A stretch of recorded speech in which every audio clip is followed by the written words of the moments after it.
नमस्कार दर्शक मित्रों, जम्मूसर न्यूज में आपનું हार्दिक स्वागत है।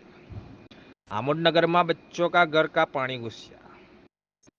1070 विद्यार्थियों अभ्यास करता नीचेना તમામ રૂમોમાં પાણી ભરાયા। પીડબ્લ્યુડીના પાપે આમોદ બચ્ચોકા ઘરને ખૂબ જ મોટી નુકસાન અને હાલાકી ભોગવવાનો વારો આવ્યો। ઇતિહાસમાં પહેલીવાર આમોદમાં બચ્ચોકા ઘરમાં આટલું બધું પાણી જોવા મળ્યું। આમોદ નગરપાલિકાએ પણ પીડબ્લ્યુનું ગટર પૂરી દેતા ધ્યાને ના દોરતા ગંભીર બેદરકારી દાખવી છે। અગાઉ પણ આ બાબતે ગટર પૂરી દેતા મીડિયા સમક્ષ સમાચાર બનાવ્યા છતાં પણ આ દિન સુધી તે આ બોક્સ ગટરને ખુલ્લી ન કરાતા 1070 બાળકોને વરસાદી પાણીનો ભોગ બનવો પડ્યો છે।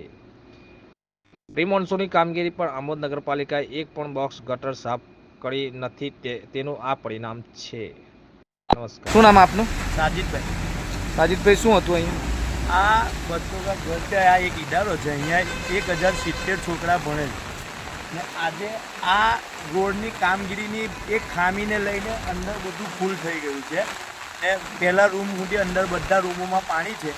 આ સ્પોટ જો અહીંયા બતાવો તમને ખ્યાલ આવશે, આગળ પણ આપણે સમાચાર તમે બનાવેલા જ છે કે આ સ્પોટ એ લોકોએ જે તે સમયે ગટર પૂરી દઈને ઉપર રોડ નાખેલો છે, એટલે ગટર અહીંયાથી આને ખોદીને ખુલ્લી કરે ને તો જ આ વરસાદી ગટર ટોકી થાય અને ત્યાં પાણી જાય તો જ આ પાણી અહીંયાથી પાણીનો નિકાલ થાય ને આ પ્રશ્નનો હલ થાય એમ છે।